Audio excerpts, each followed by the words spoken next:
Okay. Alhamdulillah Rabbil Alameen wa salatu wa salamu ala Rasulillah sallallahu alayhi wa sallam. Assalamu alaikum wa rahmatullahi wa barakatuh, everyone. First of all, Jazakallah khair for joining us today on this webinar on a topic that, subhanAllah, Qadr of Allah has become quite timely. We didn't plan this, but there's been a lot happening and actually quite a historic moment this week in the financial markets, and the topic of money has become quite prominent this week. So we're very pleased to have our guest today, Brother Ibrahim Khan, joining us to talk about various topics around the matter of money and how we as Muslims should, what kind of relationship should we have with it, and really going into more sort of practical tips on how we can manage our money. So first of all, for those that do not know about MYN, we're an organization sort of helping the youth, usually face to face in other scenarios, where we try and help individuals from school to university to college and beyond through faith-based activities, whether that's or delivering classes to sort of self-development as well. This year, we've had a bit of focus on sort of digital and delivering more of that content online, and which is a nice segue into this YouTube channel which we're building this year. We provide lots of different content. A couple of weeks ago, we did a very good session on how you can read more books. We had Dr. Asim Qureshi talk about his experience on how he read over 100 books in 1 year. So you should definitely check that out. It's already on our YouTube channel. And also from that, we've had a lot of questions about how should we get started in terms of reading books. So we've also developed a bit of a curriculum, which is available on our website, myn.ac. From there, we've really put a lot of time into thinking about, okay, if you want to get into reading, how should we start?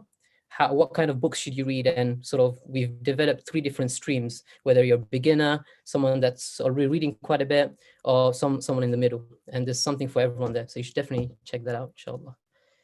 I think we'll go straight into it, inshallah. We've got about an hour, and let's see, we've got a lot of questions that were submitted as well. So, assalamu alaikum wa rahmatullah, Ibrahim. Wa alaikum assalam wa rahmatullahi wa barakatuh, Sifat. How's it going? I'm good, alhamdulillah. How are you? Alhamdulillah, alhamdulillah. It's great to be on the show. I'm excited. I'm looking forward to it. Jazakallah khair. Yeah, I mean, what a time to do it, right? I mean, Yeah, you guys were probably inundated with so many questions and queries about stock market this week. I'm sure for sure. GameStop was a big topic for you guys this week. For sure. I mean, Robinhood obviously pulled the trading on GameStop, and slightly less glamorously, our website collapsed when we released the GameStop article. So we've not been the hedge funds have not been the only victim of GameStop. SubhanAllah, that's a good problem to have. That's how many people, I guess, have been using your website, mashallah. Yeah, fair Which is people. a good start into IFG, actually, and a little bit about you. So you were a lawyer before, alhamdulillah, very, very successful lawyer, and then you sort of gave that up to start up IFG. So for viewers who don't know what IFG is, why don't you tell us a little bit about what it is? Yeah, sure. So Islamic Finance Guru is an analysis, comparison, review platform that is really there for the community. We started it back in 2015 as a labor of love, which it was essentially just a blog, and then alhamdulillah it's blossomed from there. And it's kind of, the thinking is it's a go-to place for Muslims whenever they need to work out where to make halal investments, get their personal finances sorted out, get on top of their personal finance debt issues, anything like that, and also to encourage entrepreneurs. And I guess like the mission, because we're very mission driven in terms of what we do and why we do it. The mission is that we want to help Muslims globally get wealthier, and I guess we can discuss why we think that's an important thing later on in the show. And we think that you can do that by 2 key things. One is by helping every ordinary Muslim take the money that they have already and make that grow, and then also create Muslim entrepreneurs and create entrepreneurship and new Muslim wealth, so that the next Google, Amazon, and Netflix or whatever it is from Muslim people and Muslim founders, and that has an immense amount of needle moving potential for the Muslim community as a whole. Like, can you imagine if Jeff Bezos was a Muslim, the impact that would have? And we think that's possible in the next 10 years or so. So those are the 2 strands that we work on. One is Islamic Finance Guru, and the other one is our sister company, IFG.VC, which is the angel syndicate which invests in early stage startups. So yeah, it's been a fun journey. We've been full time for about a year now, and yeah, I'm never going to go back, I think. Yeah, that's quite interesting because I remember during university, your younger brother Mustafa, because he was at the same uni as me, introduced me to IFG. I think there was an article on on mortgages, I think, which was sort of the quite a big topic at the time, and I remember it was just a blog then. So, what has changed for you to sort of leave your career and really go full time on IFG? What was the tipping point? What changed? Yeah, sure. So I think it was early 2019 when me and Mohsin, lots of things came together, right? So we were thinking, we've always wanted to do something in Islamic finance. We've always been keen to help the Muslim community out. And we've been doing lots of like pro bono stuff with people like Mend on the Islamophobia side of things. And we've been doing this angel investing. We've got this blog. And it's all kind of like in the same area, but it wasn't pulled together. And then at the same time, roughly at this point, the founder of Wahid Invest, he got in touch and he was like, "Look, we really love your content. Let's work together with you guys." And we thought, you know what? Let's just put IFG on a commercial footing for the first time in January 2019, and just see what happens. And inshallah, give ourselves about 2 years to build it up and take stock. And if we think that there's potential here, we'll potentially think about going full time. But it kind of just snowballed, and within 9 months, Mohsin had handed his resignation in, and then I joined him about 2-3 months later. And there was a point where I was on the TFL rail on the way into work, and I was on mute on two different calls. So I had a phone to my ear on two different calls where Mohsin was leading one of the calls and a partner at work was leading the other one. And people must have been just sat there thinking, who on earth is this guy and what on earth is he up to? It's And trade. and it was at that point that I realized that the IFG stuff had actually caught up and probably is going to overtake just the workload. And yeah, that's the point we jumped. And we thought that this is, we can see, even we didn't fully expect it, that Islamic finance and this whole area is a growth area. And the train's leaving the station, and we kind of, we need to do it now as opposed to later on, because I feel like now is the time that the Muslim community like most needs that help, and we've got a real potential here as a community to catch up with the rest of the world. Hmm. Great, great. I think we will come back a bit later on sort of entrepreneurship versus 9 to 5, because I think you having experienced both sides will be quite an interesting discussion. But more so on the topic, on the sort of the title that we've got here, get rich or die trying. Maybe I'll have a teaser question for you. As a Muslim, should we get rich or die trying? We should get rich or die trying only if you are the reason for getting rich is not the end in itself, and it's a means for it's a means to an end that is worth dying for. Mm. And obviously, I don't actually mean that you should like go and kill yourself, but I think the point of the question is that is it something that we should really be striving for? And I think the answer to that is yes, but only if the ends are noble and Islamic. Hmm. Okay. And you mentioned earlier about if Jeff Bezos was Muslim, and I think that's quite an interesting view. I mean, should Muslims amassing wealth and becoming rich, what kind of what how do you balance it actually? How do you go from sort of not having that relationship with money to okay, having money can actually benefit the ummah? So what I are the think elements? it's an intensely personal, I think, journey and question for each person, because I think different people react differently to wealth. Mm, And for some people, wealth is something that will varies at a point, it will corrupt them, right? And for some people, they just don't really care about wealth. And I think the best founders in the world typically don't really care about wealth. And you know, the likes of Elon Musk and others. I mean, I don't know anything about his lifestyle, but my sense of the guy, when I've, you know, listened to anything that he said, is he probably doesn't really care about wealth. Fundamentally, for him, it's more about solving the problems, and you know, the money aspect is almost like a side effect of what he's trying to do. And I feel like that's a healthy attitude to have, and I think that's the attitude that you know, Islam promotes as well.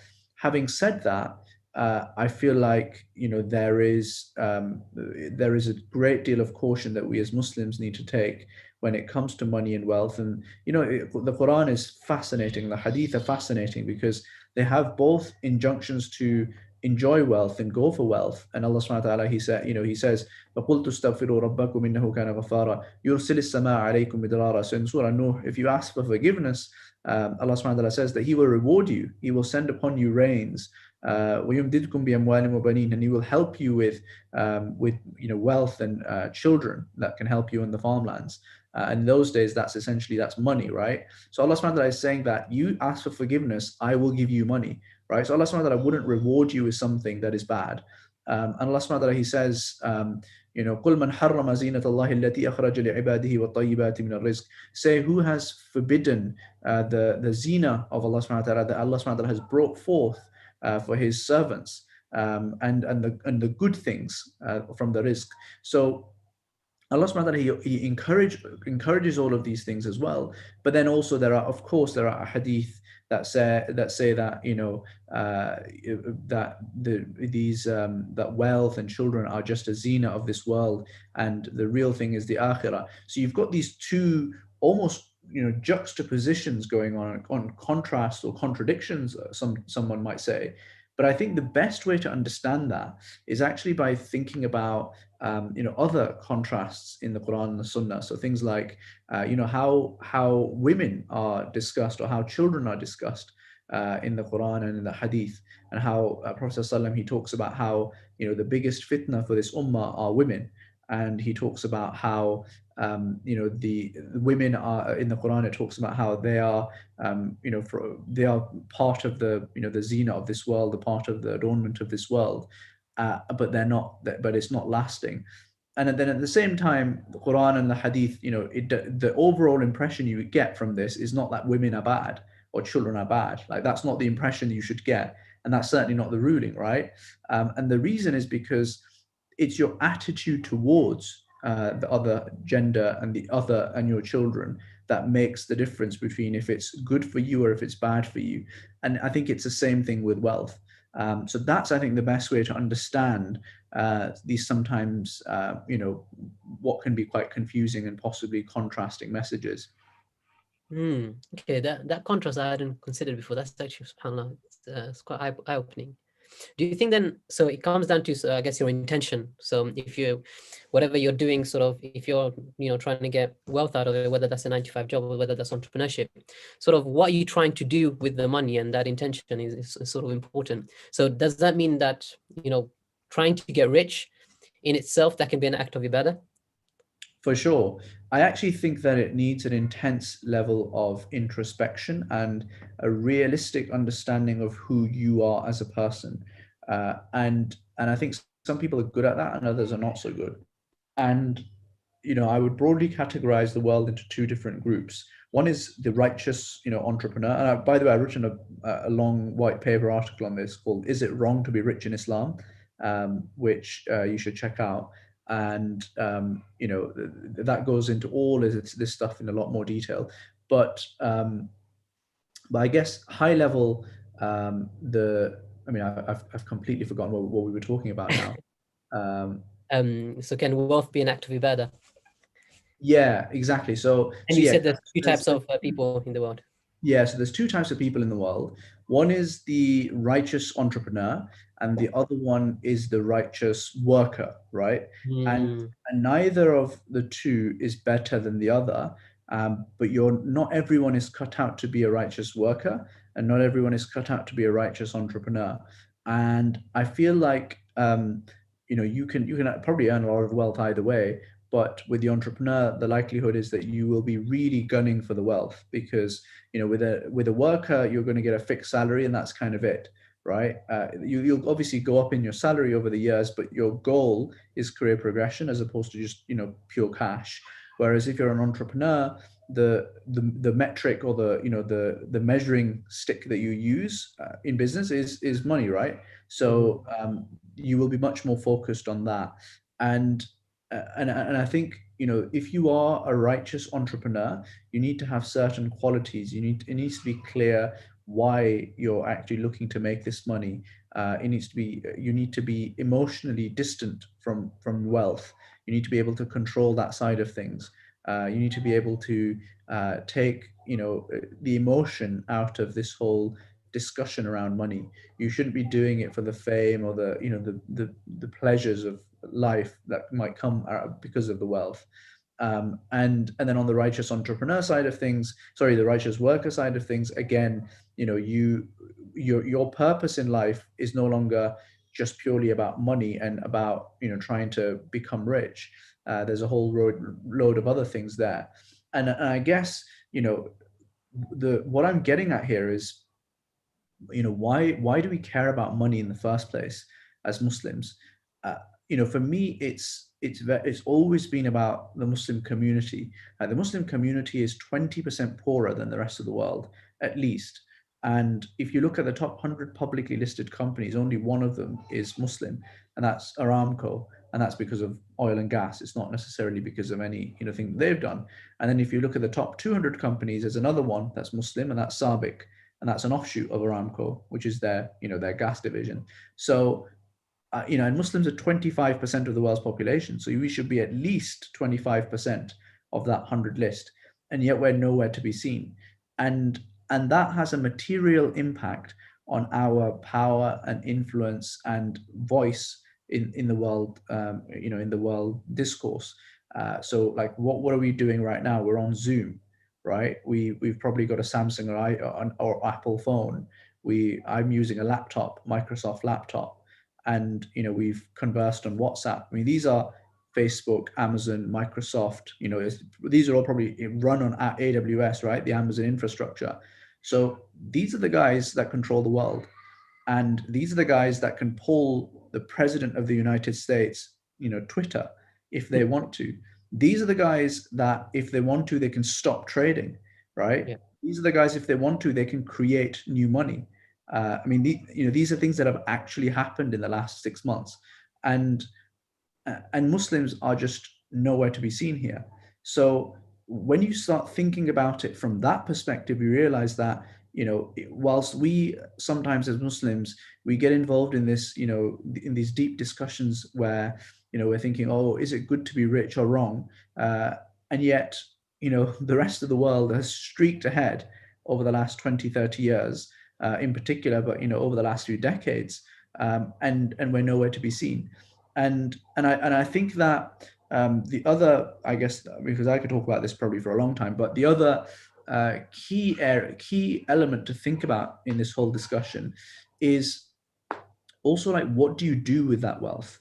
And actually, if you really think about it, when you have billions and billions of pounds, like Bill Gates has, what does he actually do? And this is a very common pattern with these guys. You don't have that in cash, because that's just not, you can't hold billions of pounds in cash. So what do? You have it in stocks and shares. You have it in other companies, other investments. You have it in lots of charitable endowments and things like that. So amassing that wealth doesn't mean that you are going to be personally benefiting from that at all times. Amassing that wealth, all it means is you now have more asset allocation, decision-making power than you did before. And you will be investing that billions and billions of pounds every year. I would say 99% of Bill Gates or Jeff Bezos's wealth is not, something that they really interact with at any time in their life. At any one time, all of that wealth will be invested in the real world, trying to solve real problems, trying to solve real issues. And the charity element is a flip side to that, right? Charity is also a discussion about allocation of assets to solve problems. So, I genuinely believe that, the wealth and the entrepreneurship side of things is literally just the flip side of charity. And it's actually, I think, much better at the allocation aspect, because with charity, I think you sometimes lose um, the focus and the efficiency element that you would have with a business approach to asset allocation. But I think I might be, I think I might, I'll probably stop at this point, because I know that I've been talking for a while. No, that's fine. I think the whole charity industry, that's a whole other topic, which I'm sure we can cover one day, inshallah. But you mentioned something quite interesting. So you said going back to the two types of people, you mentioned both the sort of 9 to 5 worker and the entrepreneur. And from our sort of cultures and background, we've sort of historically we've grown up where we're told that do well at school, then get a good job that is sort of permanent, get up the career ladder, and that's it. And that's one side of the spectrum. And then more recently, I feel like all you see when you go on LinkedIn or on everywhere else is leave your 9 to 5 job, you get into entrepreneurship. There's this image allocated to you having a career and a job that is not something you want. I think we've gone sort of all the way to the other spectrum. And what I think you said is quite nice is that you've got some people that are suited for that, and you've got some people that are suited for that. I think, and that's quite important, because people might see this whole image around 9 to 5 jobs and think, you know what, when I finish university, I'll just try and do startups, for example, and it might not work out, and you might have more repercussions because they might be better at having a proper job. But you actually went from having, so you went through sort of the schooling and university, and actually you also did understand some Islamic studies sort of in between or after. I think you went abroad to study as well. Is that correct? Yeah, for a little bit of time, but that was mainly the Arabic. But it was mainly in the UK that I studied the Islamic side of things. And was that sort of intentional, the sequencing of sort of schooling and Islamic education and then career, doing both at the same time, and then sort of then progressing on to having your own business? Is that sort of the sequence that you're trying to plan in your head? Yeah, so I think there's a few things that you said here. So I think the career aspect is interesting to discuss, as well as the whole startups stuff as well. So my own career, I always, by the way, I've done a video on this, which is called an Islamic approach to career planning. That some people are listening, they should check out. Is that on YouTube, or would they find That's that? on YouTube, yeah. And the thinking with my career, I think I was lucky, because I was quite, got onto thinking about these topics fairly early in my last year of uni. And I realized that, I wanted to do something that I was interested in, that I enjoyed, and that was going to help the world. And I kind of knew that it was Islamic finance related. I don't know what exactly.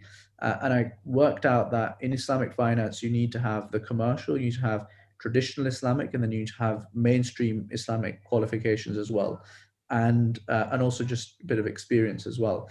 And so, I finished PPE, and then I did a master's in Islamic finance. Then I started my alim course, and then I worked in corporate law, and I started Islamic finance guru at the same time. So all of these were actually jigsaw puzzle pieces, and I can't confess to say that I knew exactly how they're going to get put together back in 2013, but it was a very, very deliberate, model. And I was thinking that, this is, in order to do something well in this particular field, it takes time to build up that,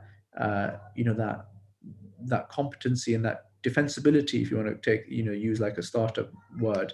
And I feel like that's often the case for a lot of different areas.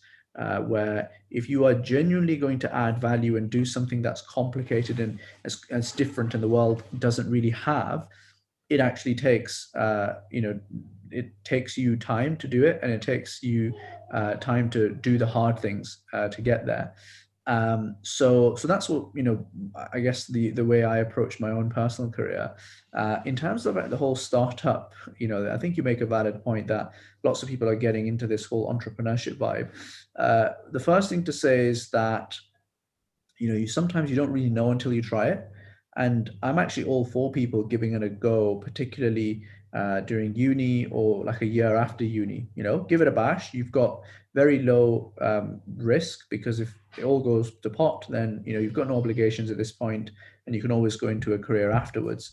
So I would probably give it a bash, and you'll very quickly find out if you're onto something and if you enjoy it. But don't just do it like don't like decide, oh, okay, I'm going to do a startup. I have no idea. I'll work it out in September when I finish uni. Don't do that. Only do that if you actually have an idea and you've got a team and it kind of makes sense to go for it. Maybe get a bit of funding.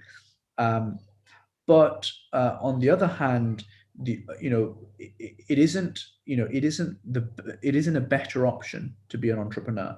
You aren't in some, and also 9 to 5 makes it sound pretty boring, but actually I think you should be more like 9 to 7 or nine to like it should be your work should be an integral part of your life. It isn't that, when you're an entrepreneur, your work is deeply purposeful, and when you're a worker, it's just, another day, another dollar, right? Your work should actually still be deeply purposeful.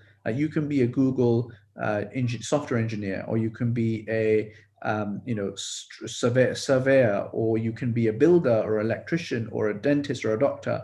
And all of these things can have a deep purpose that connects you to Allah subhanahu wa ta'ala, and takes you closer to your purpose in life, which is to worship Allah and get to Jannah. And it's possible if you just, think about it deeply enough. And once you have that, then I think that that adds meaning to your day to day. And it isn't correct that everyone should be an entrepreneur. And actually, if you experiment, as I've suggested, that perhaps people should, if they feel like they've got the itch, and you find out that I'm not that good at being an entrepreneur, then great, stop being an entrepreneur. Like I think there's the glamour and the the lore and the folklore around being an entrepreneur, I think sometimes it attracts people to becoming an entrepreneur, as opposed to actually caring about doing something. And the best entrepreneurs, they don't really care about the glitz and the glamour and the the startup culture. For them, it's about, this is a big problem, we need to solve it, and then they go about systematically solving that problem. So yeah, so if it's not right for you, don't do it. But if it is, then it's great. Okay, very good. I mean, the deep purpose bit is very important. I think that what was me personally, when I got into my graduate scheme in my career, I think was important for me is sort of think about what company I'm joining, what do they do, what skill do I have, what skill am I going to be learning, and there's sort of two aspects to it. Can I bring that skill to the Muslim Ummah and benefit it in one shape or form? And also within the company, what are we doing within the company? So I work for an energy company. My purpose within it was sort of try and transition more towards renewables. Renewables is sort of that there's a wider purpose to it that aligns with sort of Islamic values as well. I think having a career, a job, is when you have that thought process at the start, really, as you said, adds a lot of meaning to your job, and it becomes more than just get up the career ladder, whatever it takes. Thing just it only takes that intention, right, to at the start. Completely, yeah, exactly. And that's great that you thought about that before you went in. And look, there's so much that needs to be done on renewable energy and climate change. That's just a gaping wide problem, right, that we need to solve. So yeah, we need more Muslims in places like that. Great. That's good. Actually, quite topical this week. And I think, we live in the UK, and I think any company you join, whether that's Deloitte, whether that's like any like Big Four or any industry, I feel like in the UK we're quite fortunate that we can be very open about our faith.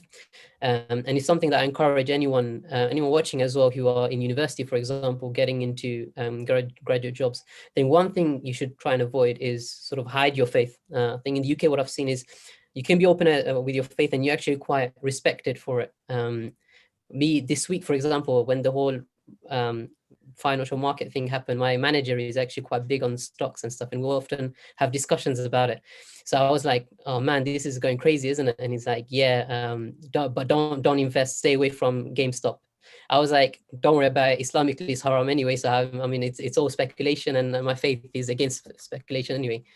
And I thought that that would be the end of the conversation. We'll sort of move on. But then he was like, "Oh, that's interesting. Okay, why? What does Islam say about stocks and shares?" So I was like, "Okay, cool." And then we had a bit of back and forth, and that ended with me sending him an article from IFG about like the halal screening process of stocks. And then yeah, he actually read it. So I think opportunities like that come a lot, and it's just if you're open about your faith, those opportunities will come. Otherwise, you're sort of hiding it the whole time you're there.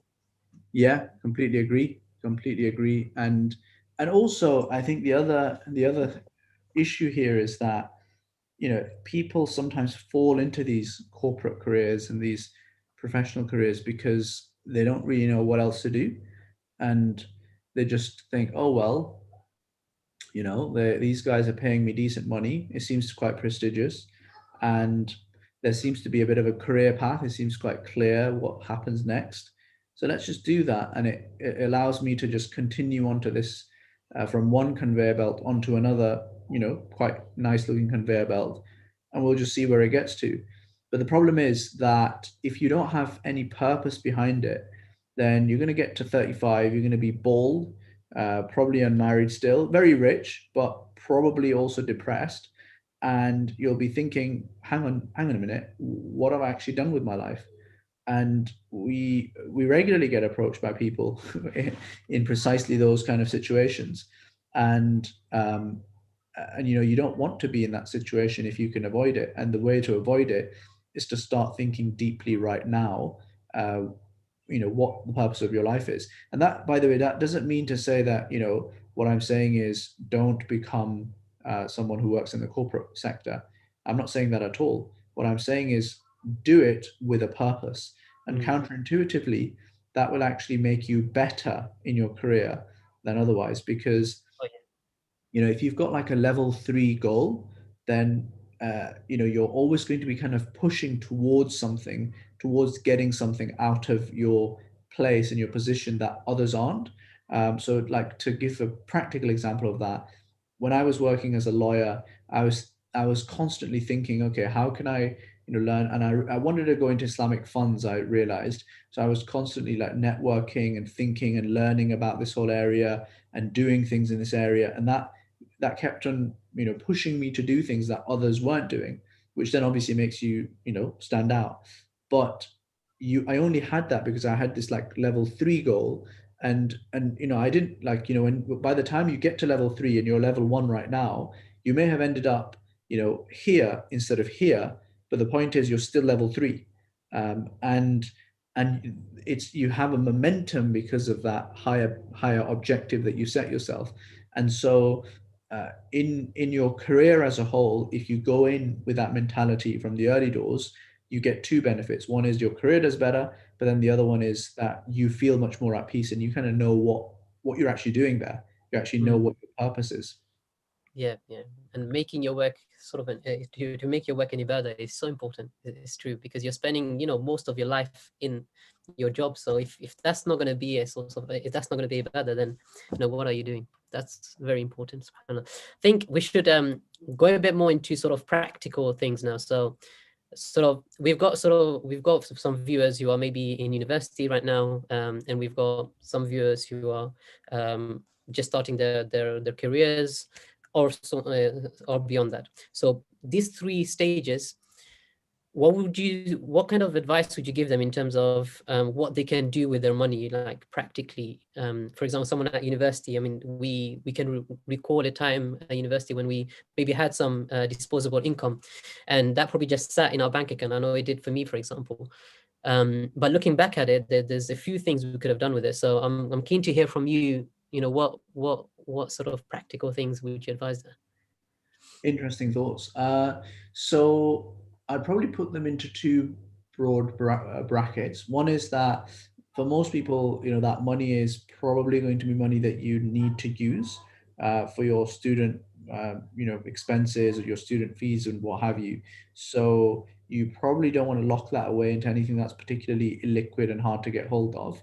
But if you can, you know, park it away for 6 months to 12 months, then I'd consider some kind of like fixed income uh, return, you know, investment. So either on the really boring end of the spectrum, but also very safe, a savings account with an Islamic bank, or you could go a little bit more adventurous and go for something like a Gordos or others that are coming onto the market now as well, where you lock it away for about a year or sometimes a little bit longer.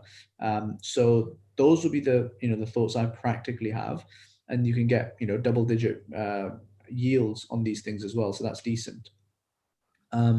But then actually, I think the more important place that you should be investing your money at this stage is in yourself, right? Mm. So if you've got like a grand disposable income to invest and you are 18, 19, 20, 21, 22, then the learning that you make in this period and the investment that you make in yourself is going to stand you in great stead.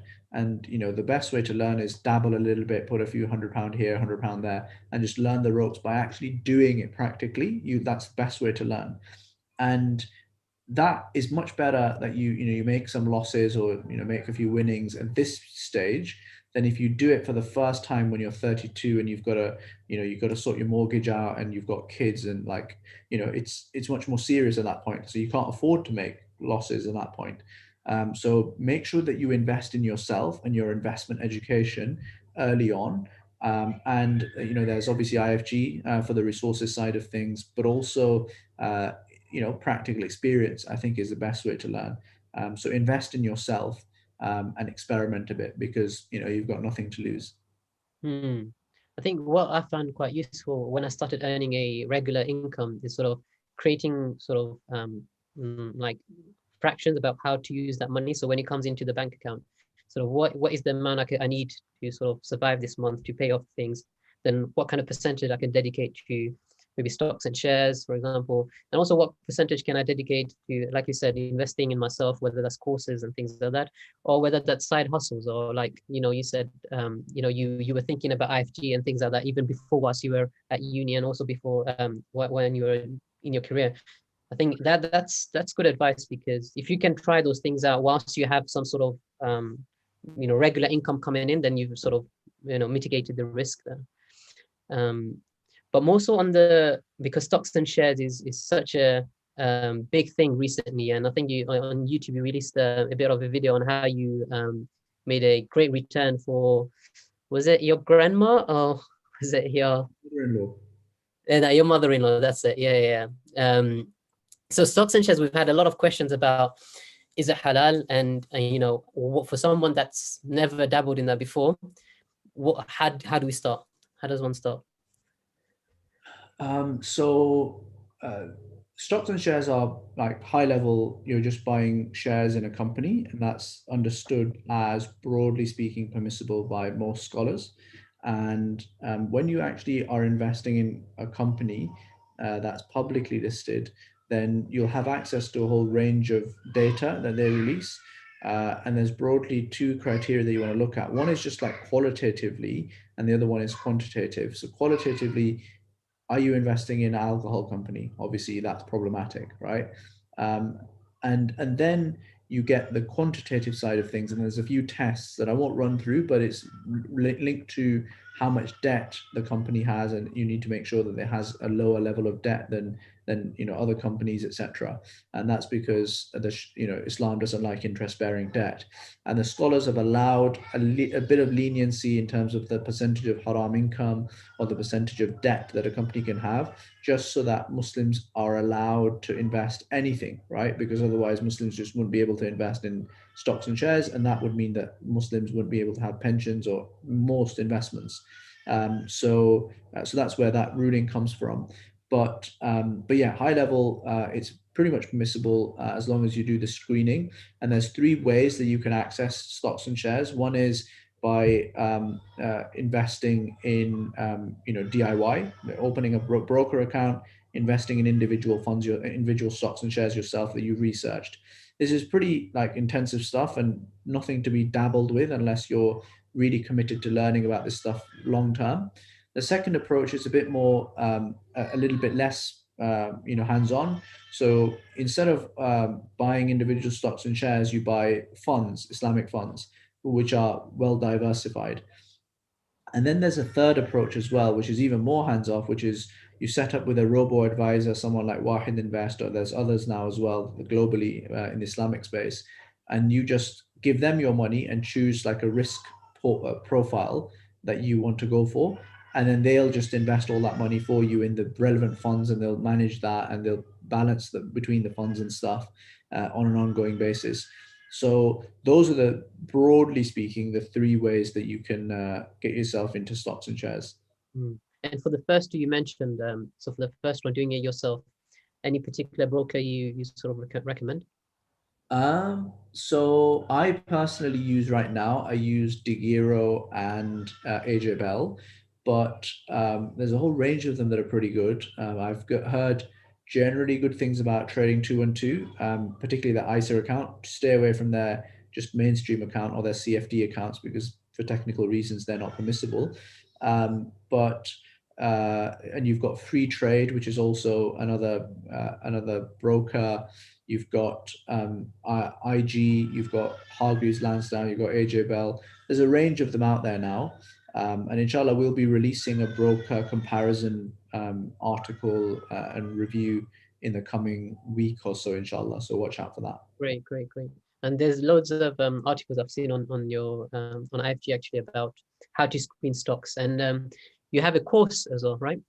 Yeah, we've got a course. Our ethos is very much, we just we want people to know the information. So like, we've given the entire screen on an article for free, but people often find that they need to get practically talked through how to do it. So that's where the course comes in, and it'll talk you through how to do it, and it gives you a few additional kind of crib sheets and what have you to help you when you actually do a screen. And I've had it on my to-do list for a while now, but inshallah, I'll do your course very soon, inshallah. I think it's quite important because we can often just be lazy and look at the apps. Like there's a couple of apps, there's Zoya and there's Islamically in terms of checking whether a stock's halal. But I think there's a few issues with just being lazy and checking on that. You'd rather go through a course like yours and actually see the reasoning behind some of those things, because it's not something that as it in the form that it's in, something that was apparent in the time of our Prophet ﷺ. So something that came after. So it's important to see how this developed and what scholars said what, I think. But more so on this, so you mentioned we can screen these stocks. Okay, more so on what happened this week. There's this huge thing about pumping and dumping. You pump stocks, and then when the price rises, you dump it. We may have some viewers today that have made quite a lot of money this week. Maybe we also have some that also lost a lot of money. So what's the Islamic take on that? I mean, first of all, is stocks like AMC, GameStop, are they halal, or like what's your view on that? Yeah, it's a great question. So I think that there's a few things to tease out here. The first is that what's actually going on here. What's going on here is that you've got a bunch of people investing into options or CFDs often to invest in this company, and that from the get go is impermissible according to the majority view of scholars, because this is not you actually investing in GameStop shares. This is you investing in a derivative that is hugely leveraged and it magnifies your returns. What you're essentially doing, especially with CFDs, is saying that I buy the chance that this share goes up, and if it goes up, then you will pay me 100x on whatever I've put in. That's gambling, right? That's like straight up gambling from a technical fiqh perspective. So obviously you should stay away from that. The second thing is that look, there's a kernel of morality here where you think, well, look, what these hedge funds are shorting this stock, and therefore we should try and fight back and protect this stock against this malpractice. But I'm not sure that two wrongs make a right. Islam, generally speaking, is not that comfortable with you using short selling. So hedge funds, what they're doing is generally not permissible for Muslims. and trying to bet on a stock that, trying to make money off a stock that will go down in price and, profiting from that, is generally not something that Islam sees as permissible. But then at the same time, clubbing together with others and driving the price up artificially to try and benefit from that is also not seen as something that is what a good Muslim would do, because it's seen as market manipulation. And Prophet ﷺ, he forbade that. He forbade bidding up the prices. He forbade people manipulating prices. And Muslims you should be very, very careful around this whole space as a result. And then the final thing is, from a commercial perspective, if you don't know what you're doing and you keep on consistently doing this sort of thing, then it's akin to you trying to catch a falling knife.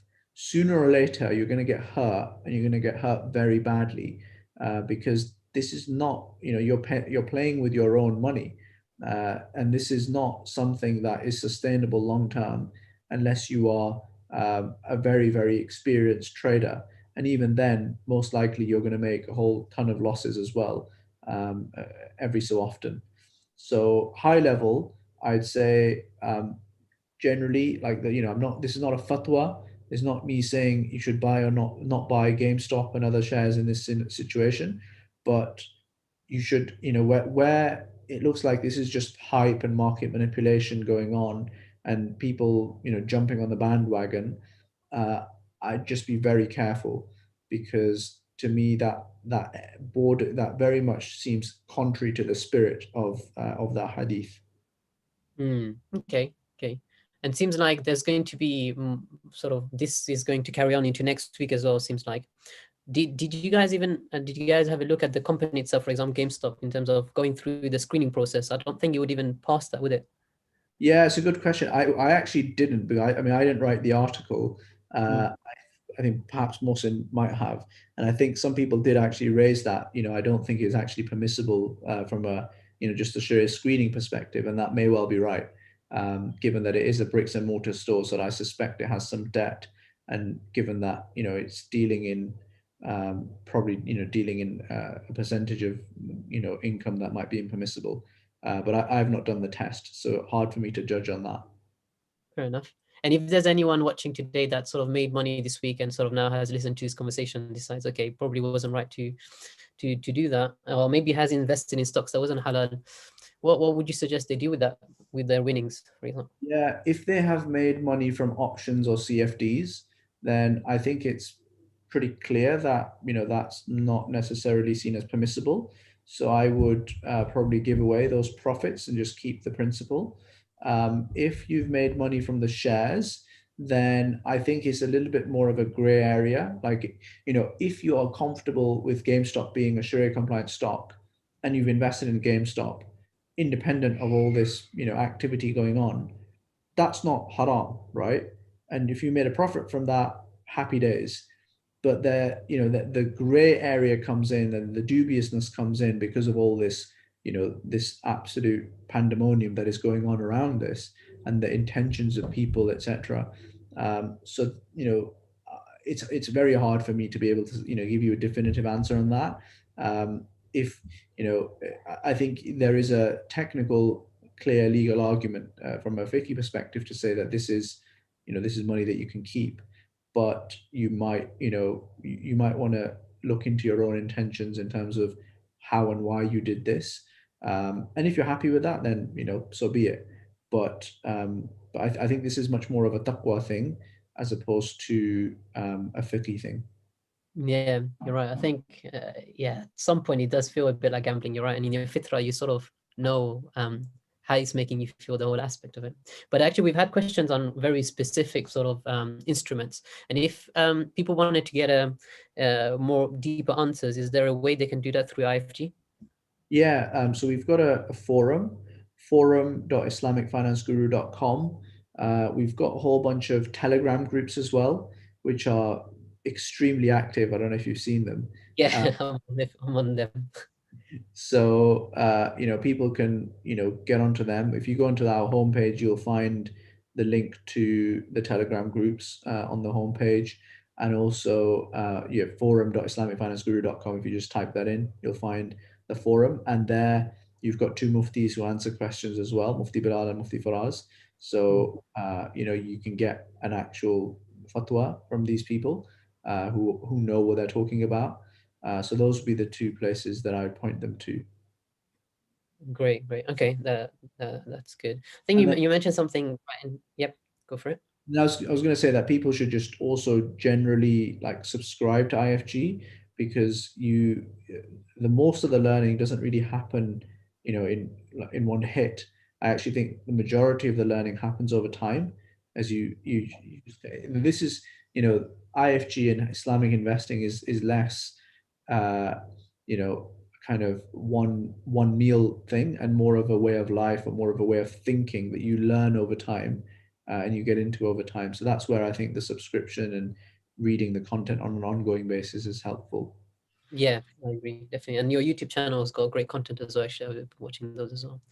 Um, Actually, you've got a Discord group as well, which I joined. And actually, I had in my notes. Actually, I wanted to pick up something on there because with talking about stocks and shares all day, especially on the Discord group and on Telegram group, it can become very much like all we're talking about is money, money, money all day, every day.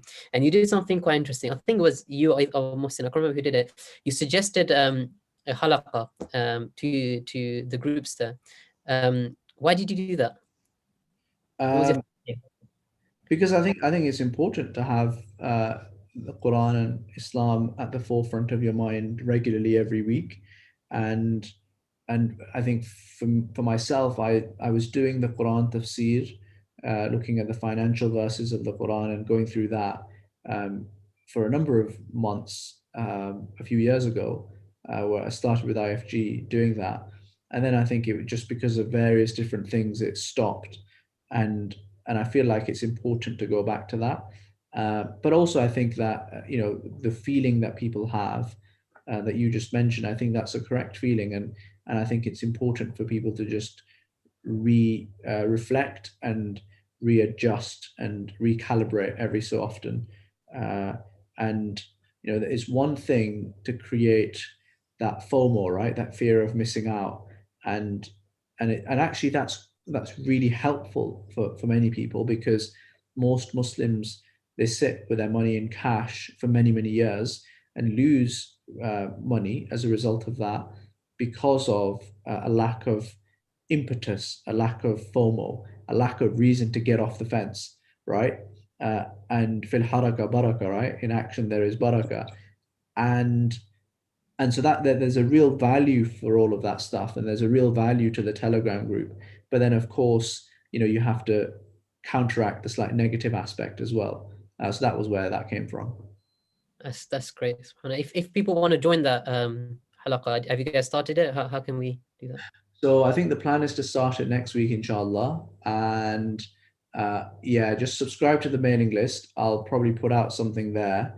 I'm probably just going to do it, I think, on the Telegram stocks group as a voice, group voice channel thing. I don't know what you call it. So yeah, if you join the Telegram group, you'll be able to hear it. And I think the plan is probably to do it midweek, just like for 20 minutes, half an hour in an evening.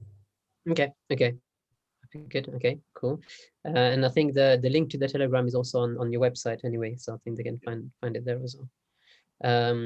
I think we've got a couple of minutes just left to wrap it up, and we've got some big questions. Things like, is forex halal? Is Bitcoin halal? Is Dogecoin halal? Um, do you guys cover that on your website already? Is there a very short answer you can give to them? Yeah, Forex is not halal. We've done a detailed bunch of articles on it and also a video on it. Bitcoin is halal. And if you go on islamicfinanceguru.com/crypto, you'll Mm, get our just like live working screen of the top 50 cryptocurrencies. mm, And Bitcoin is obviously the largest one, so that we did that analysis.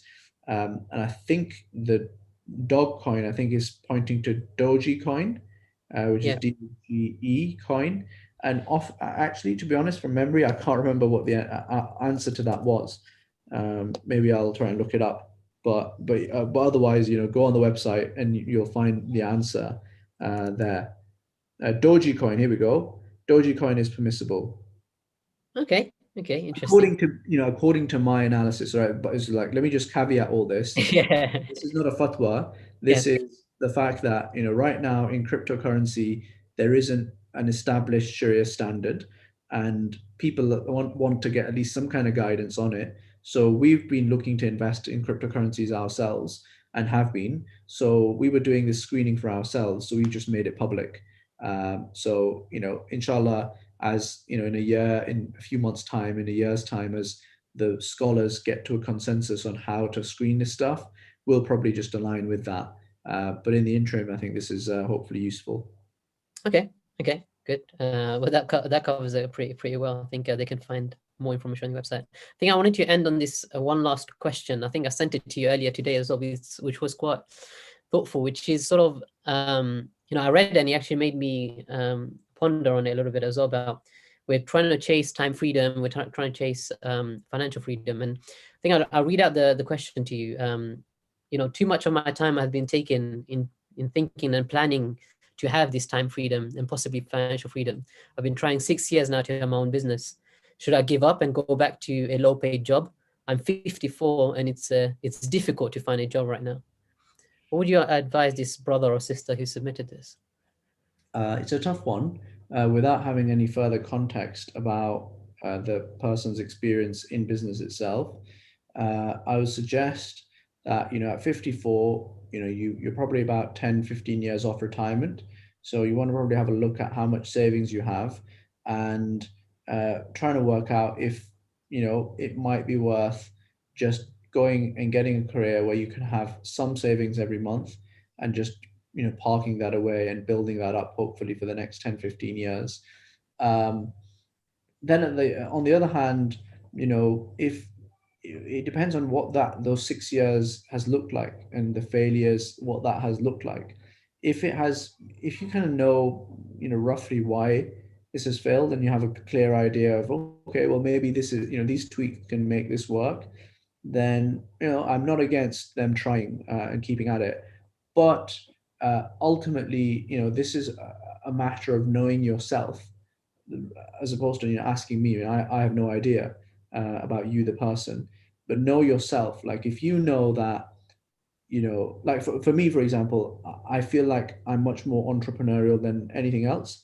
I feel like, if I was in a day job, working as an employee, there's always going to be an itch that I need to scratch, and I can only ever give about 80% of my mind to like a job like that. And I just know that, right?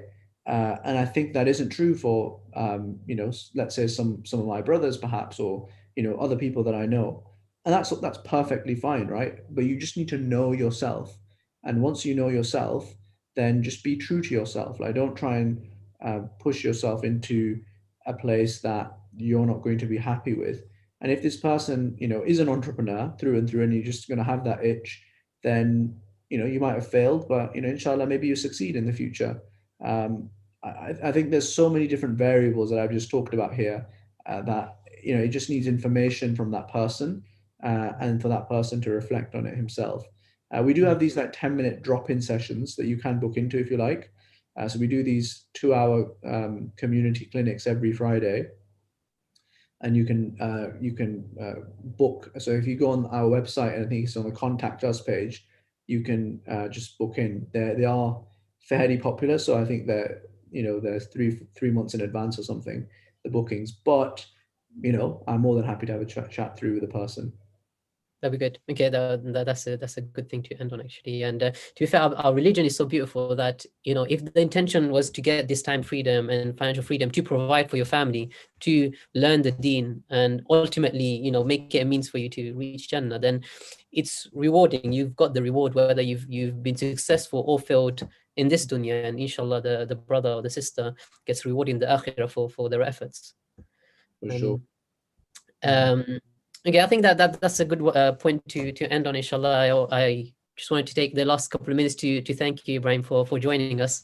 I think hopefully our viewers benefited a lot, and I know this is a big topic, like Islamic finance, and there was a lot more deeper questions that were asked, but you've provided the avenue for people to have those answered. I'm really glad to see how big IFG is becoming. Like everywhere you see it, there's articles everywhere. So subhanAllah, you guys are growing really fast.